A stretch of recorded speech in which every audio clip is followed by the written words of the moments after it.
തമിഴ്നാട്ടിൽ ഇപ്പോൾ ഒരു പുതിയ വിവാദം ഉരുത്തിരിഞ്ഞു വരുന്നു.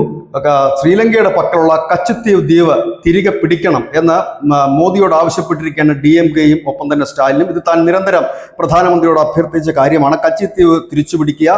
ഇതിനുള്ളൊരു പ്രക്ഷോഭം അണിയറയിൽ ഒരുങ്ങുന്നതായിട്ടും ചില വാർത്തകൾ പുറത്തു വരുന്നു. തമിഴ്നാട്ടിലെ മത്സ്യത്തൊഴിലാളികളെ ശ്രീലങ്കൻ സേന പിടിച്ച് വെച്ചിരിക്കുന്നു. ഒപ്പം തന്നെ ബോട്ടുകൾ പിടിച്ചു വെച്ചിരിക്കുന്നു. ഇതൊക്കെ ലേലം ചെയ്യാൻ പോവുകയാണ് എന്ന് കൂടി സ്റ്റാലിൻ പറയുന്നു. കച്ചത്തീവ് തിരികെ നൽകില്ല എന്ന് ശ്രീലങ്കൻ ഫിഷറീസ് മന്ത്രി ഡഗ്ലസ് ദേവാനന്ദ പറയുന്നു. അദ്ദേഹം പറയുന്നത് ഈ മത്സ്യത്തൊഴിലാളികൾ അതിർത്തി കടക്കുന്നത് കൊണ്ടാണ് തങ്ങൾ അവരെ പിടികൂടുന്നത് എന്നാണ്. എന്നാൽ BJP ഇതിന് മറുപടിയുമായി രംഗത്തെത്തിയിട്ടുണ്ട്.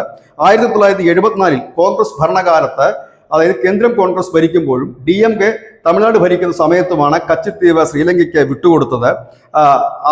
അതിനെക്കുറിച്ച് DMK ഇതുവരെ ഒന്നും തന്നെ പറയുന്നില്ല എന്നാണ് BJPയുടെ വക്താവ് നാരായൺ തിരുപ്പതി പറയുന്നത്. 14 വർഷം കേന്ദ്രത്തിൽ അധികാരം പങ്കിട്ടൊരു പാർട്ടിയാണ് DMK. അന്നൊന്നുമില്ലാത്ത ഒരു വികാരമാണ് ഇപ്പോൾ തിരഞ്ഞെടുപ്പ് അടുത്ത് വരുന്ന വേളയിൽ ഈ കച്ചത്തീവ് വികാരം ഉണ്ടാക്കി വിടുന്നത്. ഈ DMKയുടെ ഭരണകാലത്തും കോൺഗ്രസിന്റെ ഭരണകാലത്തും 1000-ലധികം മത്സ്യത്തൊഴിലാളികളെ ശ്രീലങ്കൻ നാവികസേന വെടിവെച്ച് കൊന്നിരുന്നു. പക്ഷേ നരേന്ദ്രമോദി അധികാരത്തിലേറിയതിനു ശേഷം അങ്ങനെ ഒരു സംഭവം ഉണ്ടായിട്ടില്ല.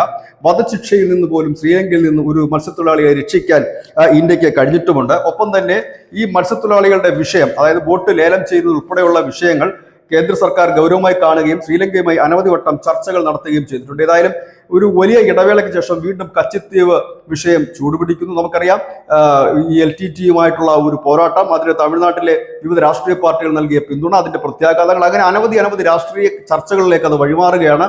തമിഴ്നാട്ടിൽ പുതിയ വികാരം, ആദ്യം ഭാഷാ വികാരം ഉയർത്തിവിടാനായിരുന്നു സ്റ്റാലിന്റെ ശ്രമം. ഇപ്പോൾ അത് കച്ചത്തീവിലേക്ക് മാറുന്നു. ഏതായാലും ഭരണവിരുദ്ധ വികാരം നേരിടുന്ന സ്റ്റാലിൻ ഇപ്പോൾ അവസാനത്തെ തുറുപ്പ് ചുറ്റും കളത്തിലിറക്കിയിരിക്കുകയാണ്. News desk.